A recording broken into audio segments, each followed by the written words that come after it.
There is a version of this story that has already been told 1,000 times this month, and it is the wrong version.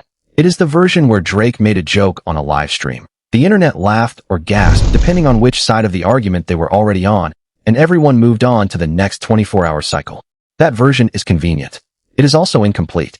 Because when you slow the tape down, when you actually listen to what Drake said, when you place that single sentence next to the calendar of what Jay-Z is doing in 2026, when you set it beside the quiet, unbroken momentum of Kendrick Lamar, and when you understand what Roc Nation actually is as a business, the joke stops being a joke.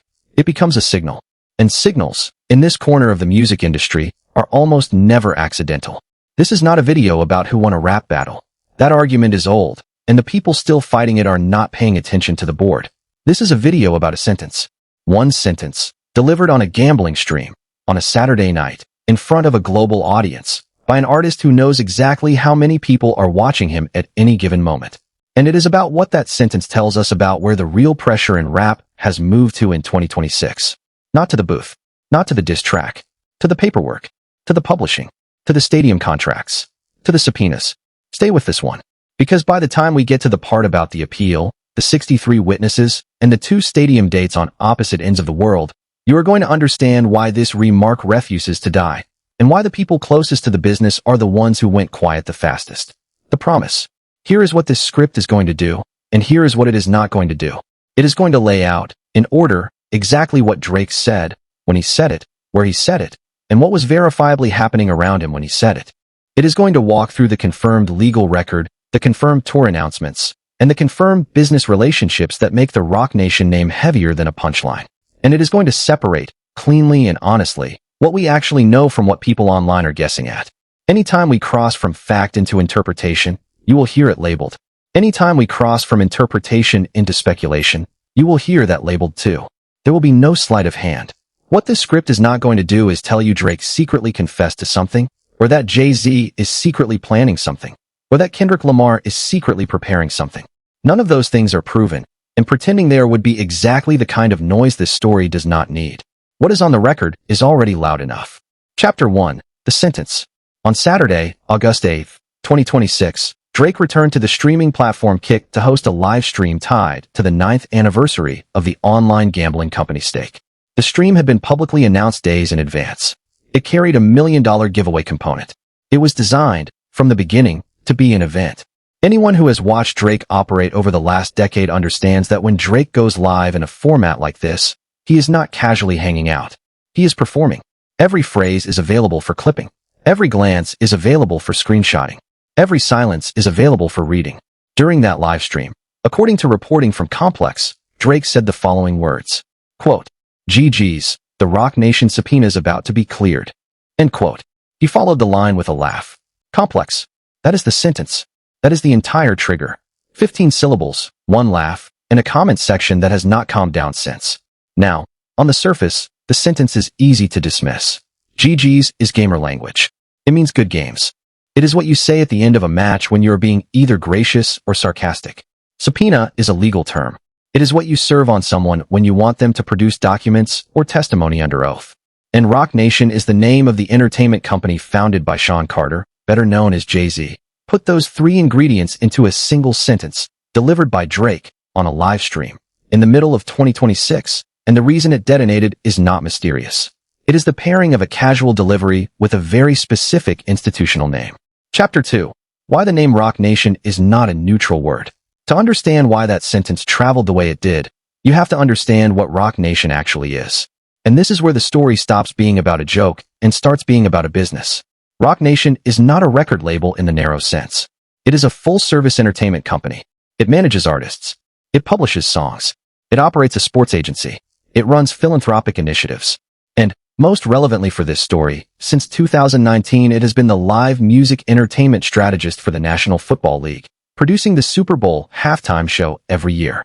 That partnership was announced publicly by the NFL and Roc Nation and has been in continuous operation since.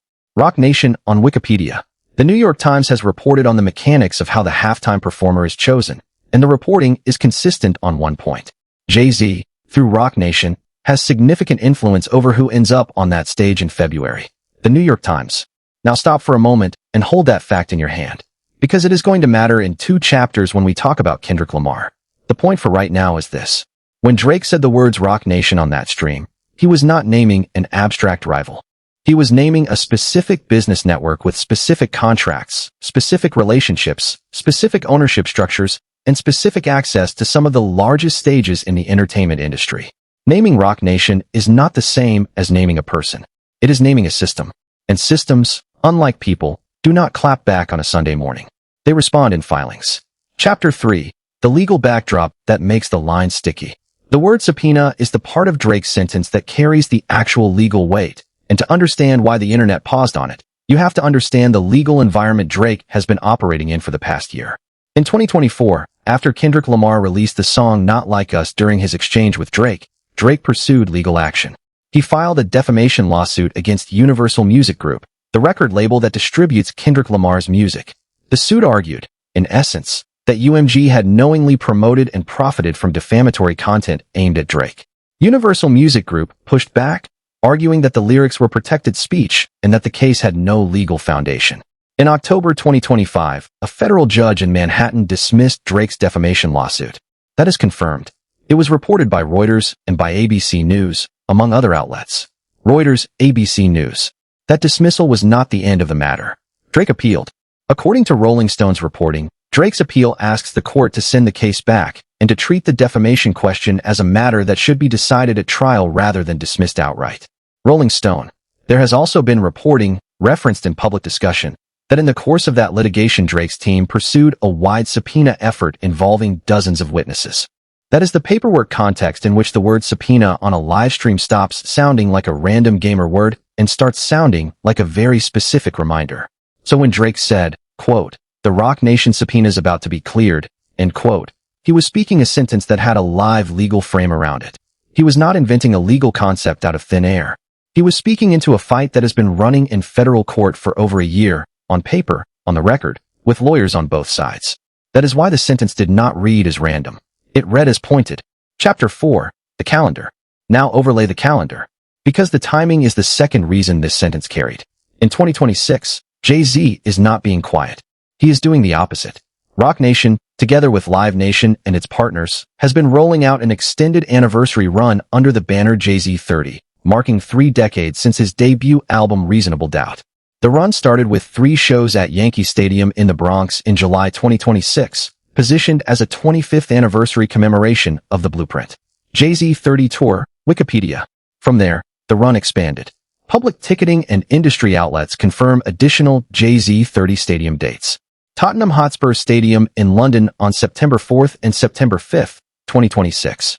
Stade de France in Paris on September 10th, 2026. SoFi Stadium in Inglewood, California on October 23rd, 2026, with a second SoFi date added for October 24th, 2026. Those dates have been reported by Ticketmaster, Live Nation, Variety, and the venues themselves. Ticketmaster, Live Nation, Variety, Stade de France. Understand what that calendar means in industry terms. Yankee Stadium, Tottenham, Stade de France, SoFi. 3 continents. Multiple sold-out or high-demand nights. A retrospective narrative that positions Jay-Z not as a competitor inside rap, but as an institution above it. When you are doing stadium runs across 2 continents, you are not standing in a cipher. You are standing on the other side of a velvet rope. Then place Drake's sentence next to that calendar. A Saturday night live stream. A gambling anniversary promotion. A gamer-speak subpoena joke. The contrast is the entire story. And it is the contrast, more than the words themselves, that lit the internet up. Chapter 5. The third figure in the frame. Kendrick Lamar is the third figure in this picture, and the strangest thing about him in this cycle is how loud his silence is. Kendrick Lamar performed the Super Bowl 59 halftime show in February 2025. That performance is on the public record. Apple Music's Super Bowl halftime page still hosts the show. Apple Music's Super Bowl halftime it was, by industry standards, one of the most talked about halftime performances of the decade. And now, in 2026, while Drake is on a live stream and Jay-Z is on a stadium tour, Kendrick Lamar's name keeps appearing in the middle of every conversation without him having to say anything at all. Here is the connection that keeps the story tight. The Super Bowl halftime show is produced by Roc Nation. Roc Nation is the company Drake named in his subpoena joke. Kendrick Lamar is the artist Drake sued over. Drake's lawsuit target was UMG, the label that distributes Kendrick. That is not a conspiracy chart. That is an org chart. It is publicly verifiable. So when Drake mentioned Roc Nation on that stream, whether or not he intended to, he pulled Kendrick into the room by implication. Because in the industry map of 2025 and 2026, the road from Drake's legal fight to Kendrick's platform runs directly through Roc Nation. It runs through the halftime show. It runs through the label relationships. It runs through the publishing. That is why some listeners heard the line as a shot at Jay-Z. Others heard it as a shot at Kendrick. Others heard it as a shot at the whole apparatus. And the truth, based on what is actually on the record, is that the sentence was structurally aimed at all three at once, whether it was engineered that way or not. Ari Hook, if you have made it this far and you are still with me, understand that everything up to this point has been the confirmed record. The stream happened. The sentence happened. The lawsuit happened. The dismissal happened.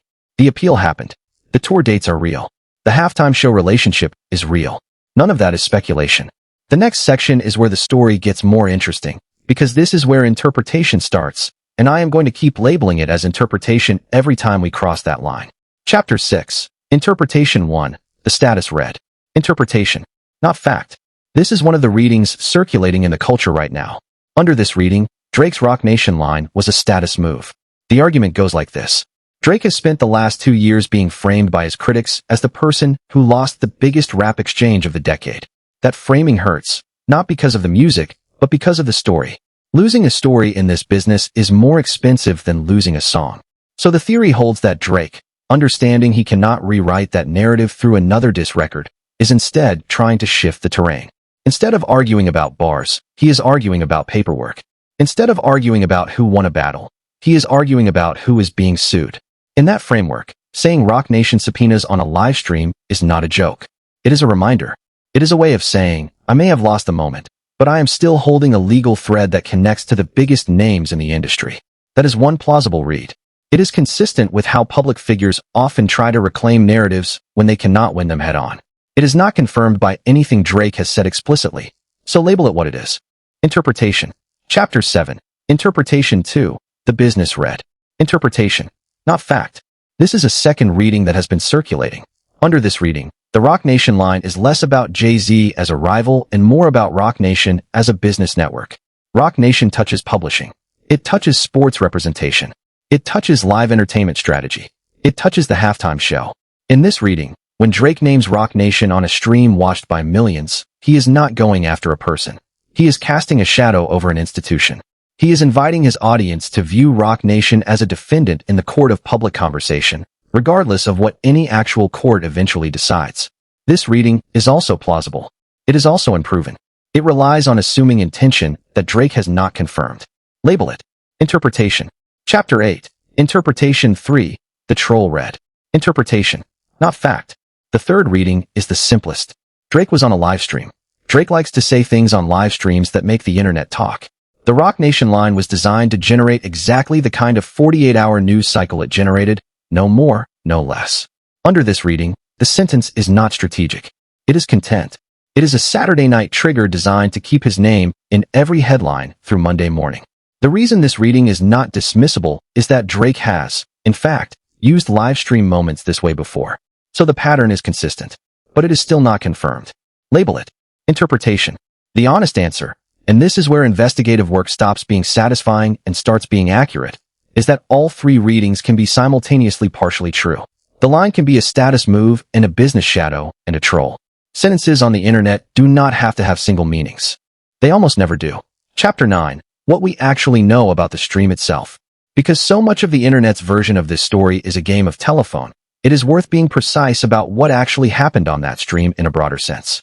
The Stake 9th anniversary live stream on Kick took place on Saturday, August 8, 2026. It was pre-announced with a promotional push tied to $1 million giveaway. The stream itself, according to Billboard's summary of what viewers saw, included multiple segments beyond the Roc Nation line, including a 20 versus 1 dating segment and a range of Drake-hosted bits that made the broadcast function partly as a gambling promotion and partly as an entertainment event. Billboard and Complex both noted that during the stream, Drake also issued what was characterized as a warning aimed at other rappers, and that his tone throughout the broadcast mixed humor with pointed commentary about the current state of the industry. Complex. That context matters, because it means the Roc Nation line did not appear in a vacuum. It appeared inside a broader performance where Drake was actively addressing his position in the culture. It was not an offhand comment during a quiet moment. It was a punctuated line inside an event he had built specifically to make people talk. Chapter 10. The Anatomy of Why It Spread. Let us take one clean pass at the anatomy of how a single sentence traveled this far. First, the sentence contained a specific institutional name. That gave it stakes. A joke about a generic rival does not travel. A joke naming Roc Nation travels, because the audience already understands what Roc Nation is. Second, the sentence used a legal term. Subpoena is not a filler word. It carries weight. It signals paperwork. It signals lawyers. It signals that the fight is no longer only in the music. Third, the sentence was delivered by a figure whose legal situation has been public and ongoing. If a rapper with no legal history had said the same words, the sentence would have been forgettable. Because it was Drake, and because Drake's own defamation case, its dismissal, and its appeal are matters of public record, the sentence carried an implicit backstory that every plugged-in listener could fill in without prompting. Reuters Rolling Stone. Fourth, the sentence was delivered inside a broadcast built for clipping. Kick streams are engineered to generate short-form fragments that spread across platforms within hours. That is not an accident of the platform. It is a design feature. Fifth, the sentence was delivered in the exact window when Jay-Z's public presence was at a peak. Between the Yankee Stadium run and the announced Jay-Z 30 stadium dates in London, Paris, and Inglewood, Jay-Z was already dominating the entertainment news cycle. Any mention of Roc Nation in that window was going to attract more attention than the same mention in a quieter month. Jay-Z 30 Tour, Wikipedia Variety. Add those 5 factors together, and you get virality that is not magic. It is math. Hook. Now here is where a lot of the online commentary goes off the rails. And this is the part one want to be careful about, because it is the part where speculation gets sold as fact. Chapter 11. What people are claiming that is not verified. Speculation, not fact. I am flagging this section as speculation from top to bottom. Every claim in this chapter is a claim being made by commentators online. None of it is confirmed by any court filing, press release, or on-the-record statement that I have been able to verify. Some commentators are claiming that Drake's line hinted at an imminent legal filing against Roc Nation specifically. There is no filing on the public record as of this reporting that corresponds to that claim. Speculation. Some commentators are claiming that Jay-Z's expanded 2026 stadium schedule is a direct response to Drake's remark. The stadium dates were announced and expanded through public promotional cycles that predate the August 8th stream and continued in normal industry pattern afterward. Nothing on the record ties the tour expansion to Drake's comment. Speculation. Live Nation. Some commentators are claiming that Kendrick Lamar has a specific new project queued up as a rebuttal. There is no confirmed release announcement corresponding to that claim at the time of this script. Speculation. Some commentators are claiming that the Roc Nation reference is evidence of a hidden business dispute involving publishing rights, equity stakes, or distribution contracts. There is no filing, statement, or verifiable document in the public record that establishes such a dispute in the terms being described online. Speculation. None of that means those things could not turn out to be true later. They might. But right now they are not. And an honest read of this story requires drawing that line clearly and keeping it drawn. Chapter 12. What the halftime show has to do with any of this. Return to the halftime show for a moment, because it is the piece of this puzzle that a lot of commentary is either overusing or underusing. Since 2019, Roc Nation has been the entertainment strategist for the NFL, and Roc Nation has been publicly involved in the process by which Super Bowl halftime performers are selected. Jay-Z's involvement in that decision-making has been reported in mainstream press. Kendrick Lamar performed the halftime show in February 2025. That is the confirmed record. Roc Nation on Wikipedia, the New York Times, Apple Music Super Bowl halftime.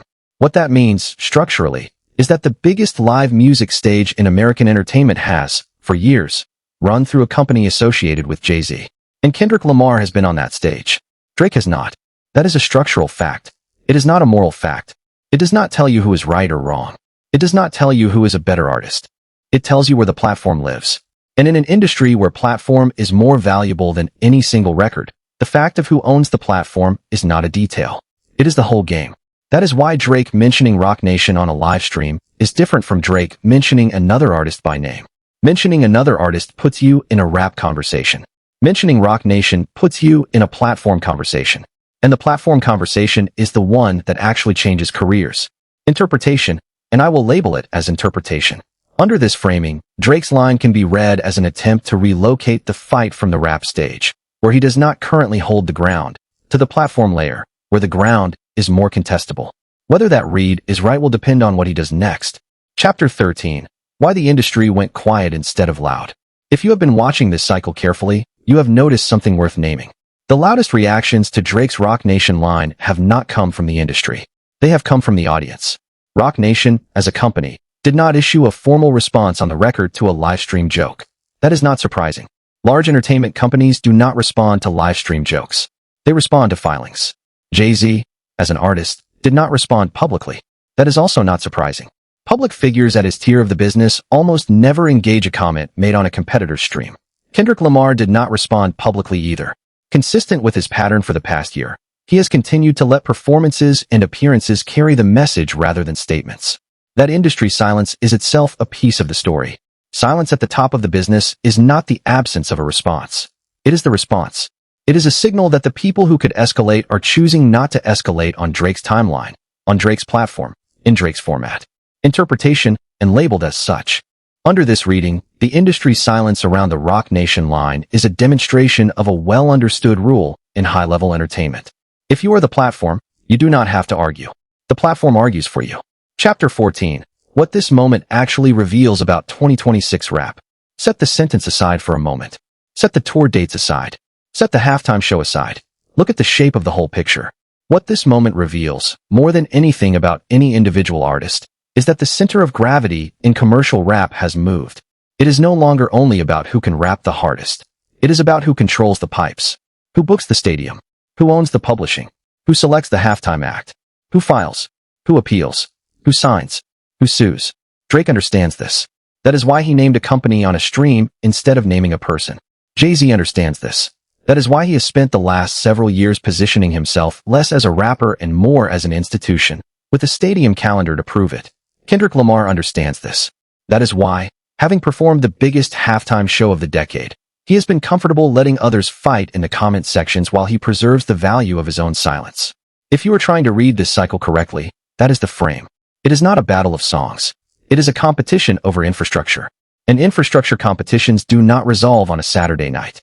They resolve over years, in courtrooms, in venue contracts, in publishing splits, and in the terms of deals that the public rarely gets to see. Drake's Roc Nation line is interesting because it was one of the few moments in this entire cycle where the infrastructure conversation broke the surface. It was not supposed to be visible. He made it visible. That is why the sentence keeps refusing to die. Not because it was a great joke, because it accidentally, or intentionally, dropped the audience into the actual room where this fight is happening. And most listeners had never been in that room before. Chapter 15. What is actually at stake for each figure? Take them one at a time, using only the confirmed record. For Drake, the personal stakes are narrative control. His defamation appeal is pending. Rolling Stone, his public perception, has been contested for 2 years. His commercial numbers, his streaming presence, and his brand deals remain enormous, but the story around him has shifted. When he speaks on a live stream, he is not only making content, he is arguing for a version of himself. For Jay-Z, the stakes are legacy consolidation. The Jay-Z 30 run is not simply a tour. It is a public reframing of 3 decades of work as canon, backed by stadium-scale venues in multiple countries. When someone names his company on a stream, that name does not hurt him. His response is the tour. His response is the venues. His response is the calendar. Jay-Z 30 Tour, Wikipedia Ticketmaster. For Kendrick Lamar, the stakes are preservation of momentum. Having occupied the halftime stage in 2025, having driven a defining cultural moment through Not Like Us, and having declined to engage in the noisiest layer of the discourse, he is holding a position that is very hard to attack directly. Every day that passes without a public rebuttal from him is a day that his 2025 moment continues to compound. Apple Music Super Bowl halftime. For Roc Nation, the stakes are institutional insulation. A company at that scale does not want to be a character in a live stream anecdote. It wants to be understood as the place where deals get made. Every time a rapper turns Roc Nation into a punchline, the company has to weigh whether responding elevates the punchline or ignoring it lets the punchline drift into the past. None of those actors have identical interests. None of them are playing on the same clock. And that is the reason this story keeps producing new headlines without producing any actual resolution. There is no single game board. There are 4 boards. Everyone is playing their own. Ari Hook. If you feel like you finally understand why this story refuses to end, That is because you now have the map that the loudest voices online have been operating without. Chapter 16. The Mistake Hypothesis. Here is a claim you have probably seen circulating. The claim is that Drake made a mistake by naming Roc Nation on that stream, and that he cannot walk it back. Let us be honest about that claim. It is partly interpretation and partly speculation. Interpretation and speculation, labeled. The interpretation part is this. By naming Roc Nation, Drake tied his own name to a company he is presumably not on friendly terms with, in a public forum, on the record. That linkage is now permanent in the search results. Every future headline about Drake and Roc Nation can now cite that stream as an anchor. In a business where headlines shape deal-making, that is a real thing. It is not fatal. It is not irreversible. But it is a data point that did not exist before August 8th, 2026. The speculation part is this. Whether that data point actually damages Drake's business relationships depends on facts we do not have access to. We do not know what conversations Drake's team is having with partners. We do not know what conversations Roc Nation's team is having internally. We do not know what conversations UMG's team is having about the appeal. Anyone who tells you they know those things is guessing. So the honest version of the mistake hypothesis is this. Drake may have created a public linkage that is uncomfortable for him, or he may have created a public linkage that he is fully prepared to leverage. Both are possible. Only time and paperwork will tell. Chapter 17. What to watch next. If you want to track this story without getting pulled into every social media rumor cycle, here is what to actually watch. Watch the defamation appeal. Rolling Stone has reported on the fact that Drake's team has filed an appeal seeking to revive the case. The outcome of that appeal, whenever it comes, will materially change the temperature of every conversation attached to this story. Rolling Stone. Watch the tour rollout. The jayz 30 dates are on the public calendar. Whether additional dates are added, and how those additions are framed, will tell you whether jayz is expanding aggressively or holding the current footprint. Live Nation Ticketmaster. Watch Kendrick Lamar's release cadence. Any new project or any surprise appearance will reset the narrative. Silence, so far, has been his strongest instrument. When silence ends, that will itself be news. Watch Drake's next livestream. Because if the Roc Nation line was a one-off, the pattern will not repeat. If it was a strategic opening move, the follow-up will come inside another broadcast, in another sentence, delivered with the same casual weight. And watch the filings. Not the tweets. The filings. Because everything that actually matters in this story is going to leave a paper trail. Everything that does not leave a paper trail is, at best, entertainment. Chapter 18. The thing nobody wants to admit. Here is the part of this story that gets skipped, and it deserves to be said clearly. Drake, jayz, and Kendrick Lamar are not enemies in the way most audiences use the word. They are competitors, but they are competitors inside a shared industry that benefits when their names appear in the same headline. Every argument about them generates streams. Every stream generates revenue. Every unit of revenue flows through a small number of companies, and Roc Nation is one of those companies, and UMG is one of those companies, and the platforms that host their music are among those companies. When you argue about them online, you are participating in a business model that predates your comment section by a long time. None of that means their disagreements are fake. They are not fake. The lawsuit is real. The dismissal is real. The appeal is real. The tour is real. The halftime show is real. The live stream is real. But the disagreements exist inside a system that monetizes them. And understanding that is the difference between watching this story as a fan and watching it as an adult. Drake's Roc Nation line, whatever else it was a moment where the machinery briefly became visible. That is why serious observers keep circling back to it. Not because of the joke. Because of what the joke revealed about how the room is arranged. Chapter 19. Closing Judgment, labeled. Here is my read, and I will label it clearly as one journalist's read, not a factual verdict. The Roc Nation sentence was not an accident. It also was not a smoking gun. It was a probe. Drake, aware of exactly how much of his audience is paying attention, dropped a specific institutional name into a specific legal frame at a specific moment in the calendar. The reaction told him what he wanted to know, which is that the room still lights up when he touches that particular wire. Jayz's response, as expected, was silence, backed by a stadium tour so large that the silence reads as strength rather than avoidance. Kendrick Lamar's response, as expected, was silence, backed by a 2025 halftime performance still generating cultural gravity a year later. Roc Nation's response, as expected, was silence, backed by the fact that the company has no incentive to give a live stream joke the dignity of a press release. None of that is proof of anything about anyone's intent.